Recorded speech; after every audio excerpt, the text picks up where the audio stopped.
We had a session which enabled us to move forward with the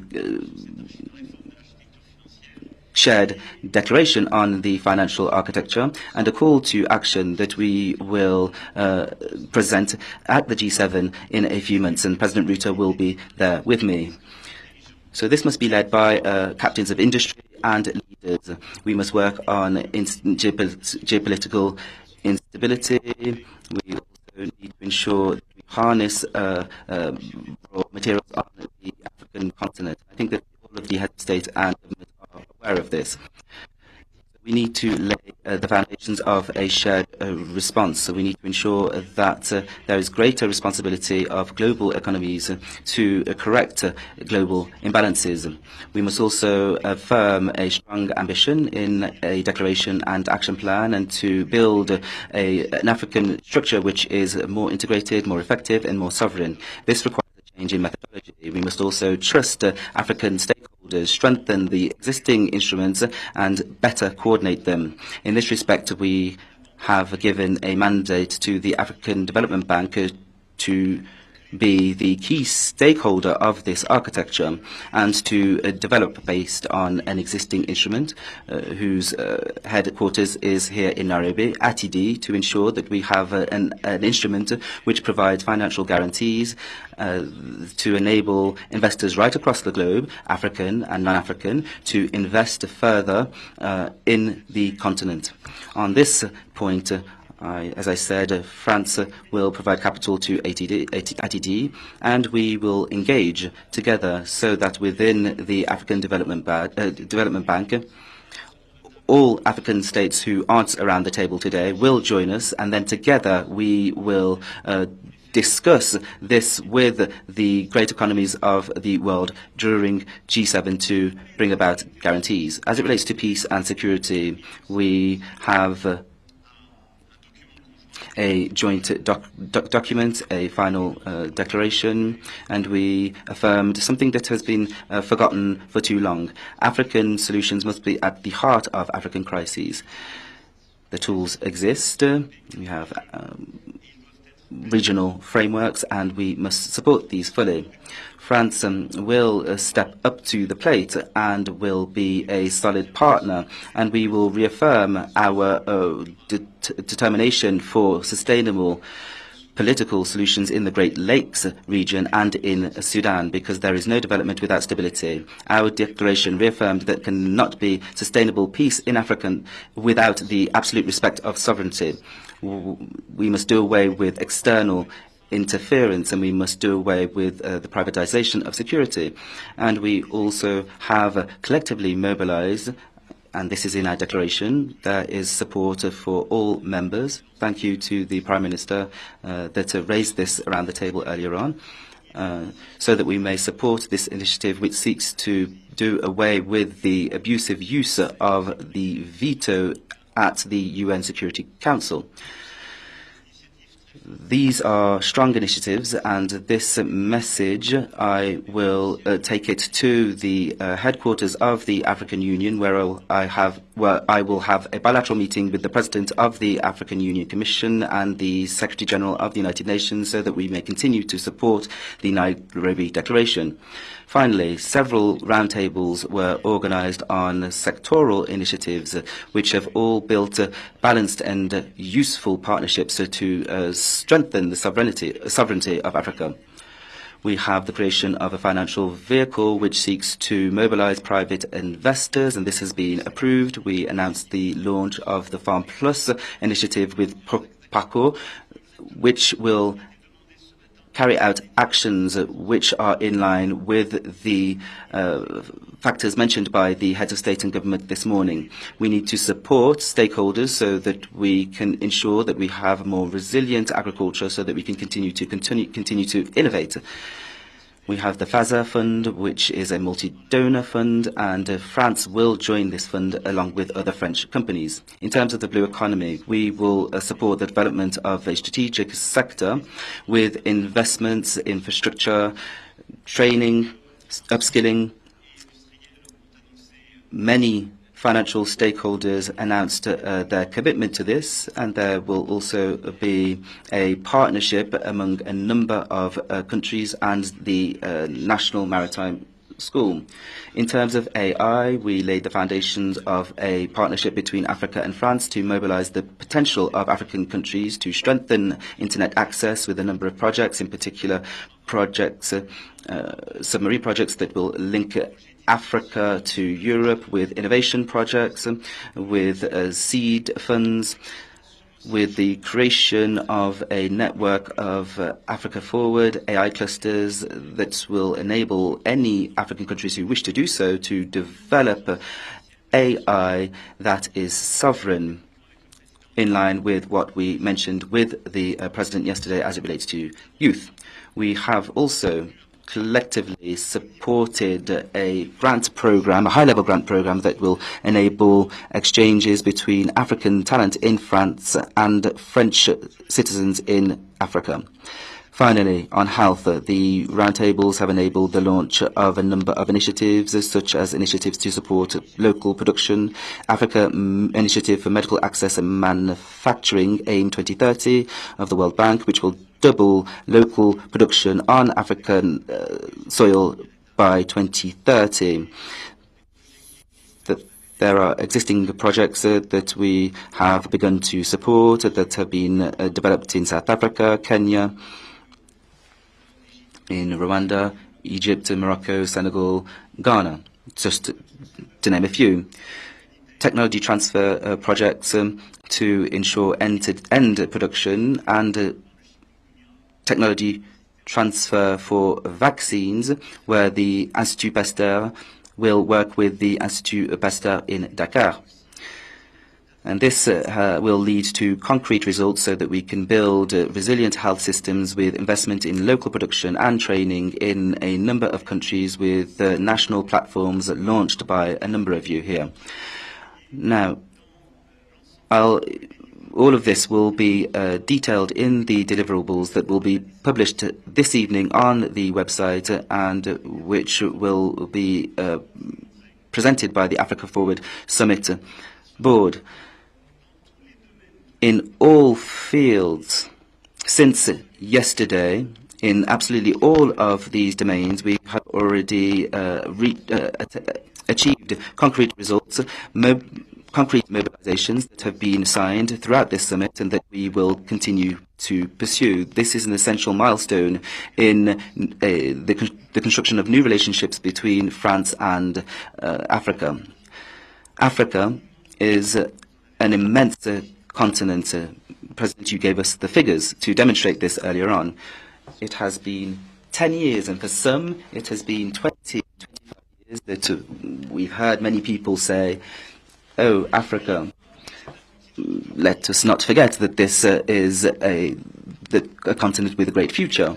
Well, that is not correct. It is a continent which is extremely important in the present. It has the highest growth in the world, and that is to say that this continent must take its own future into its hands. Africa is here, present and strong, and those who don't work with the African continent, those who continue to take resources to transfer them elsewhere, all of those will challenge their own future. What we have done at the Africa Forward Summit is, hand in hand with President Ruto, we have said that Africa is here. Africa organized its own summit, and France is here at its side. You gave a magnificent example of this, President, the ability to host, to welcome, to think, to stimulate, to dispute particular solutions. We've included investors, creators, heads of state and government. We have shown the example of this completely reinvented ambition. We are here at your side, and together we will continue to take action. We have started this work, and we will ramp up this work, believe me. Thank you very much to the President, and thank you to all of you here for this first Africa Forward Summit. This is just the beginning.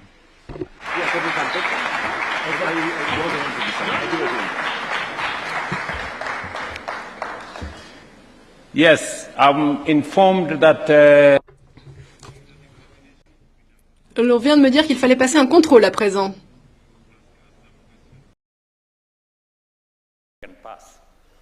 Yes, Your Excellencies, we have 3 questions. Let's have the 3 questions from Gloria, Sophie, and Tendaishe Chitima. I propose that we have them back to back so that you can answer them after that. Kindly, let's have the questions.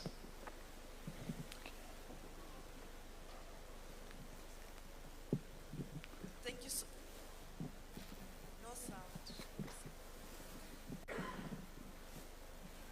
2, and... Get her a mic that works, or she can come nearer here or somewhere.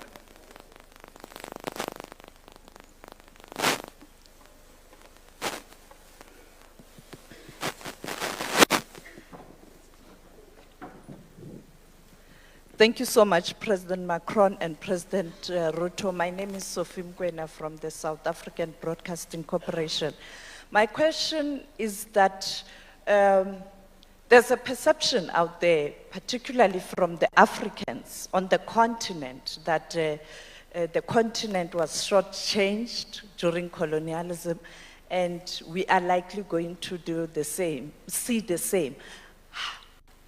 Can you kindly assure Africans on the continent that this time around this will not be the case? Thank you very much. Thank you very much.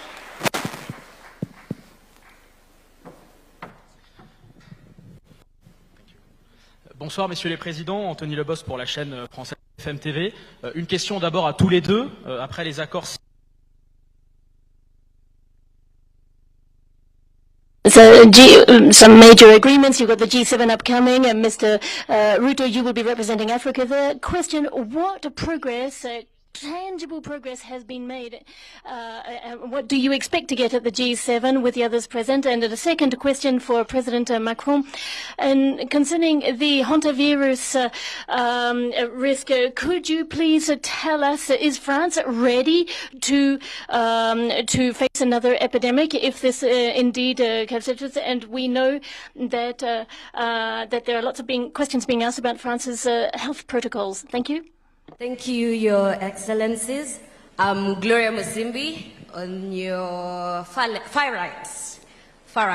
So my question is, Your Excellency, President Ruto, as you prepare for the G7 summit and as a representation of Africa, what are the 3 key priorities emerging from this declaration that you intend to table before the global leaders? Thank you. Good evening, President Ruto and President Macron. My name is Tendaishe Chitima and I'm from Zimbabwe. I'm from the creative sector. As we conclude the Africa Forward Summit, I would like to know what you think is the most important issue right now for humanity. What do you believe is our greatest responsibility? Thank you. Thank you very much. Let me begin with a question from Sophie. Sophie, I think, from SABC. And yes, this continent was a victim of brutal colonialism, all the way to slave trade, exploitation, and everything in between.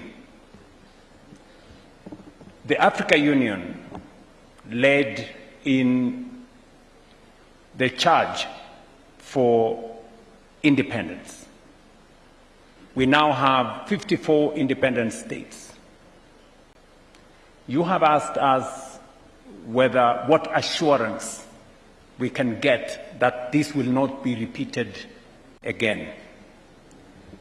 I can tell you without fear of any contradiction that we do not need any assurance from anybody. We will do it ourselves. We will not allow ourselves again, as leaders from this continent, we will take charge of our own destiny. And that is why a conference like this is taking place in Nairobi, because we are recalibrating our relationship with our partners. And we have been absolutely clear that this is a relationship of equals. At the heart of this relationship is sovereign equality. At the heart of this relationship is not extraction, is not exploitation. It is investment for mutual benefit. And we are not entitled. We are not asking, to be favored. No. We are asking that we know we have responsibilities. We also know that others have responsibilities. And the reason why we had a candid conversation this afternoon, even amongst ourselves as Africans, there are things we can do for ourselves. The challenge is when you go and seek for help for things you can do for yourself. We cannot continue that way. And we are saying we are up to the task. Let me give you an example. We had a candid conversation this afternoon that while we go and look for financing our projects using other people's money, we have money in Africa. We have $4 trillion of savings in our pension funds, in our insurance companies, in our reinsurance companies, and yet we are not using that money to fund our own development. The first thing we need to do, and we have agreed with Africa Development Bank, we have agreed with Afri-Exim, we have agreed with Trade Development Bank, Africa Finance Corporation, that before we go and look for money from other people, we must structure our own DFIs to unlock these $4 trillion of our own resources to finance our development. So, we will not allow ourselves to be exploited again, because we know what we must do. And what we are saying is we don't want to also blame others for our own mistakes. President Kagame told us today that nobody owes us development. We owe it to our own selves. So we mustn't look for favors where we can do it ourselves. Secondly, Aliko Dangote told us today that our own private sector in this continent must first and foremost invest in our continent before we go looking for other investors from elsewhere. Yeah. The question people ask, if our own private sector does not have the confidence to invest in our continent, why would private sector from elsewhere have the confidence? Yeah. If we are not ready to mobilize our own resources here in Africa, resources that are available to us in pension funds, in insurance companies, why would anybody else use their savings to finance our own development? So first things first, we must take the lead as Africans, as policymakers, as private sector leaders in taking charge of our own development. Any other support we get from friends like Macron and other people will be secondary. To answer your question, we will not allow ourselves again to be slaves of anybody. We are going to take charge of our own future. Number two, somebody has asked tangible progress. What tangible progress have we achieved here?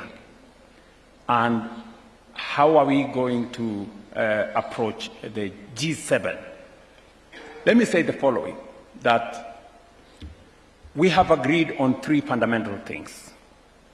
We've agreed, number one, is we must develop an innovative mechanism of raising resources at scale, at speed, for our own development and it starts with us. All we will be asking at the G7, in fact, we will not be asking for money from the G7. What are we asking from the G7? We are asking them to put in call-up capital.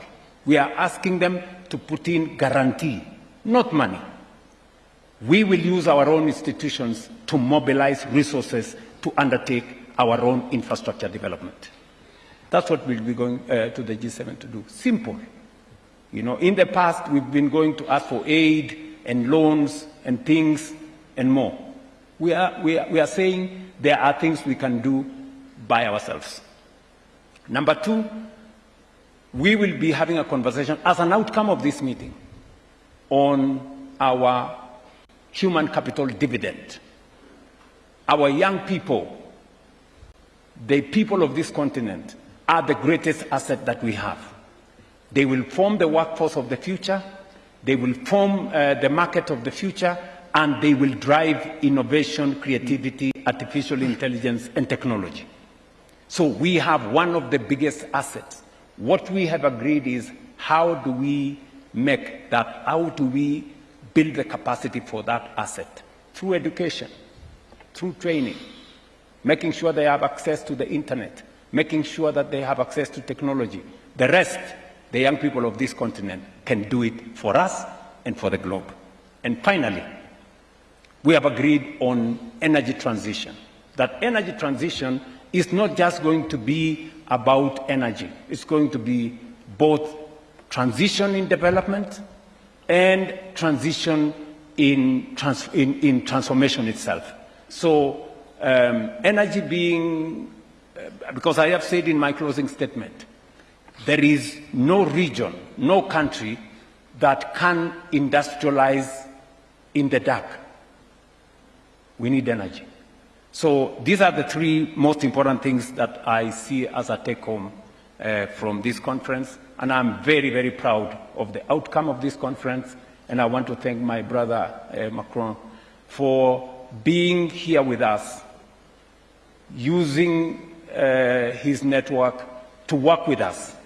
And we came here as heads of state because we know that first and foremost, it is our responsibility as heads of state in this government to take charge of our own development. My good brother is here as a friend, and we can only leverage on his friendship to be able to get to others so that we can fashion one trajectory for development together. Mr. President. Merci, Président. Thank you very much, Mr. President.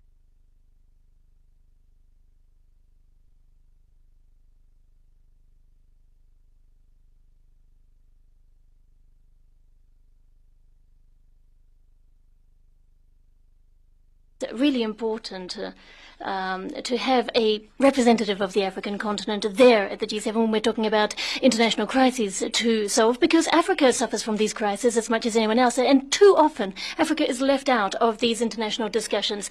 Africa has been the most severely struck by the consequence of the war of aggression by Russia against Ukraine because of the cereal and fertilizer imports that have been affected. This caused enormous problems, as well as, and we saw this with the 2022 farm project, and now we're looking into other modalities. And what we see happening with the Strait of Hormuz right now, we see again the primary victims are here in Africa. We heard this from the captains of industry today. We heard it from other stakeholders. The price at the pump and the increase in the price of the barrel have major impacts. And in the terms of the food supply chain, it is, remember, a third of the ships arriving with imports to Africa come through the Strait of Hormuz. And so once again, this is a moral and political failing not to have that representation of the African continent in the G7. And so when we talk about those major global crises, we're going to have to talk about the consequences on the African continent. So that's the first issue. Now, the second one about the issue of financial architecture and the need for guarantees, which is what I would call a native issue to the G7. And I discussed this with President Ruto. We want to give a clear message, and that is to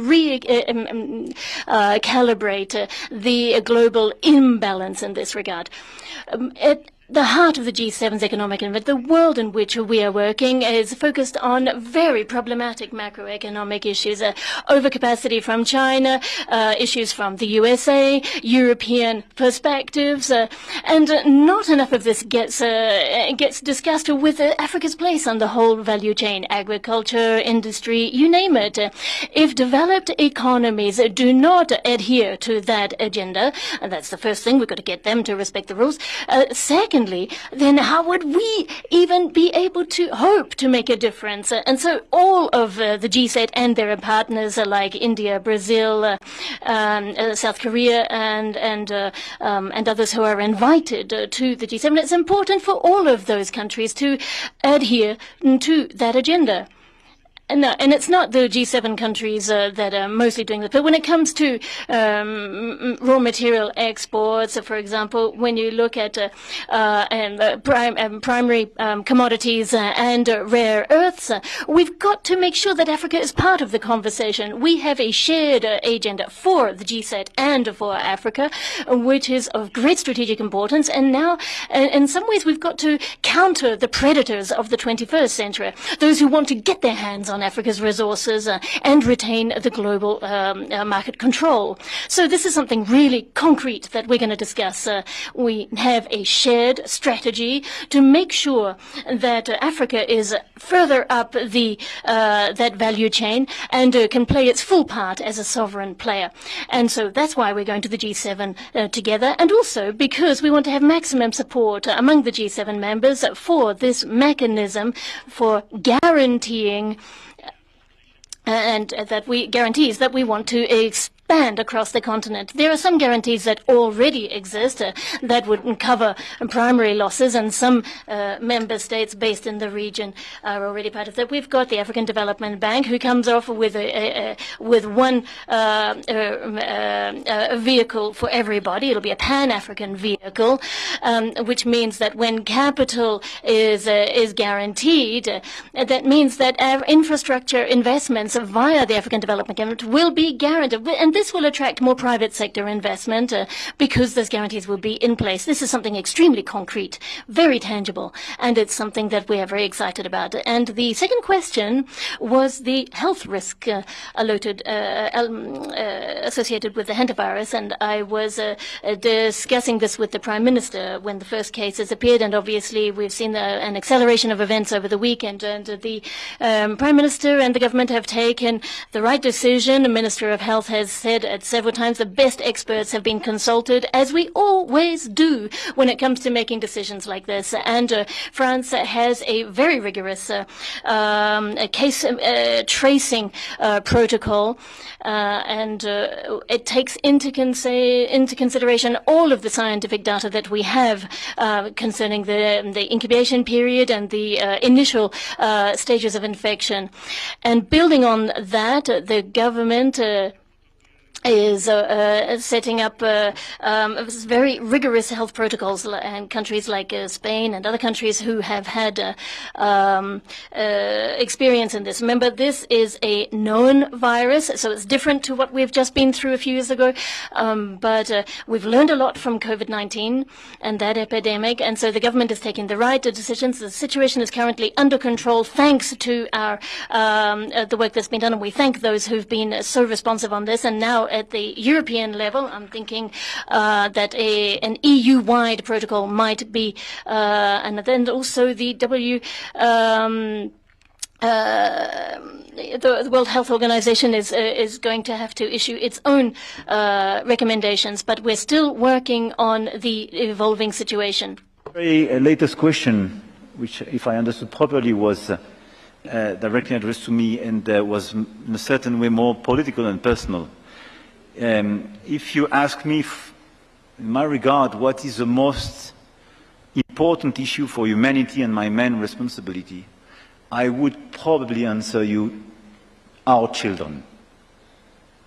Our children. And I think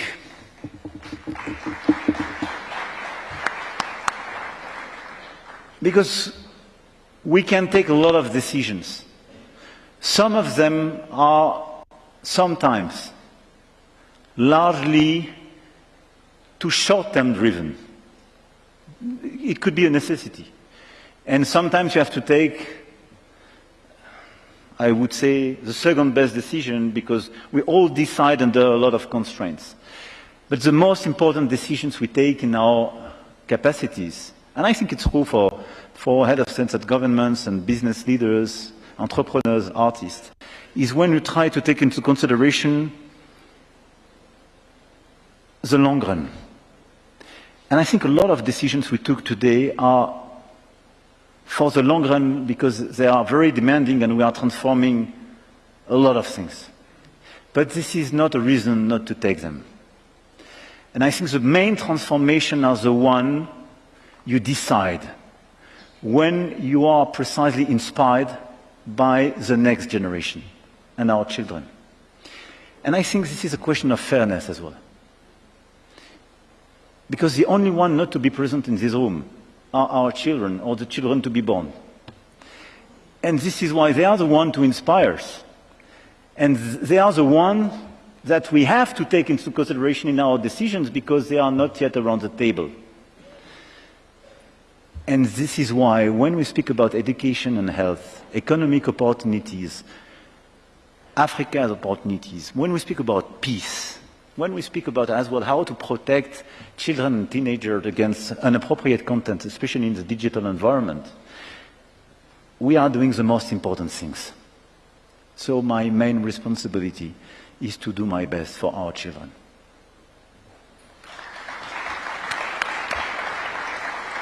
I want to agree with my good brother, President Macron, on the question we were asked, what is the single most important thing? And I would want to say that in the context that he has said, because for this continent, our children will determine the markets of the future. There will be 1 in every 4 people in the world by 2050 will be African. Those are our children. They will determine the markets. They will determine energy consumption. They will be the world's workforce. And they will drive technology. So that is the biggest asset that we have. And that is why it's education, it's health, it's training, and it's empowerment. It's critical for our future. And finally, is to say that because of exactly what President Macron has said, certainly we will have more children than them. And that is why the debate in the past was, are we facing east or are we facing west? I have kept on saying we are facing forward. But yesterday, the young people of this continent told me facing forward is facing south, because that's where the future is. Thank you.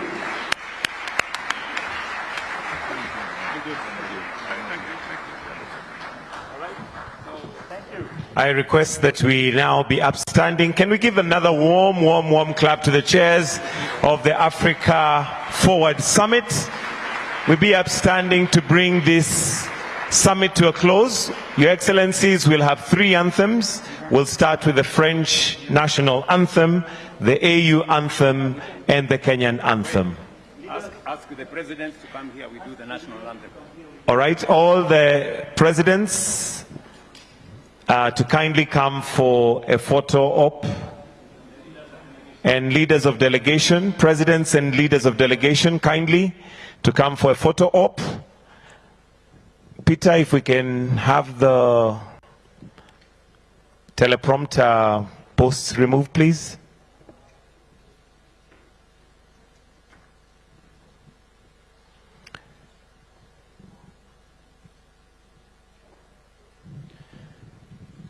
Just a minute or two for us to remove those posts so that we have a clear picture. So heads of delegation and heads of state.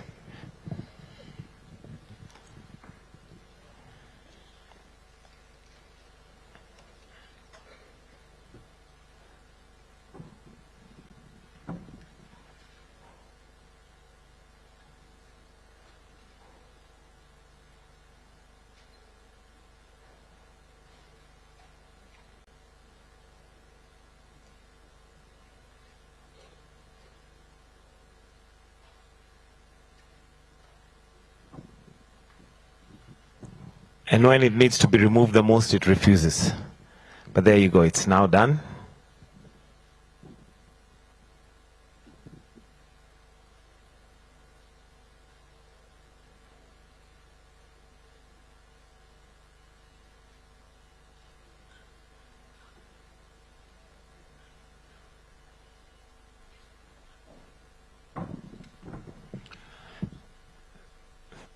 Thank you, Your Excellencies.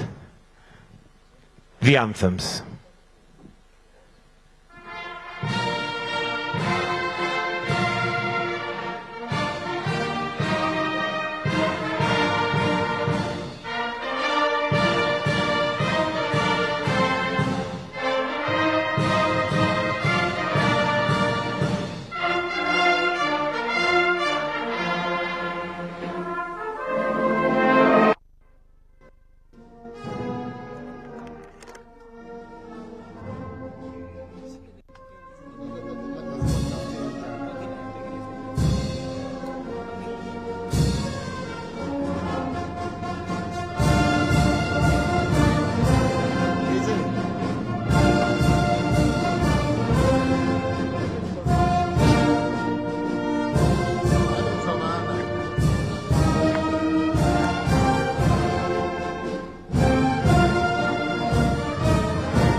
Thank you very much. President Macron tells me the highlight of this summit is not at the gymnasium, where our artists, our musicians, and important people will bring the curtains down on this Africa Forward Summit at 9 p.m. So for those of you who may have mistakenly